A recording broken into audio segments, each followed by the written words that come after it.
اگر آپ جعفر بزنس کے علاوہ، جعفر گروپ کے علاوہ اگر اپنا تعارف کریں تو ہو از وقار اسلام؟ کام سا آدمی ہے یار، جس کو اس ملک نے بہت کچھ دیا.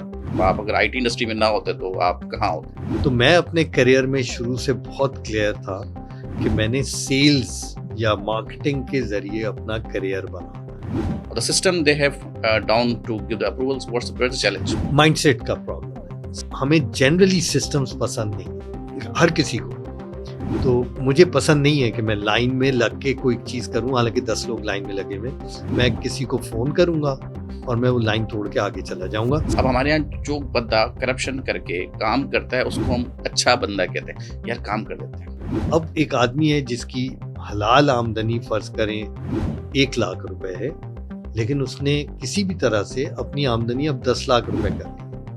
اب میں اس سے کہوں واپس 1 لاکھ روپے کا پہ کام کروں، نہیں ہو سکتا. ہم نے کرپشن کو نارملائز کر دیا، اس کو میں ایسا بنا لیا. There is a huge difference in their IT business and Pakistan IT. So being an IT industry pioneer, how do you rate it and how do you compare? کدھر ہے پاکستان فرسٹ؟ میں ابھی باہر جاؤں گا کچرا زمین پہ پھینک دوں. کدھر ہے پاکستان فرسٹ؟ رائٹ. سگریٹ پیوں گا ایسے کر کے پھینک دوں، جلتی ہوئی cigarette. Yeah, yeah. Right. So true. I won't care. گاڑی میں definitely. بیٹھا ہوا ہوں، پان کی پیک پھینک دوں. کدھر ہے پاکستان؟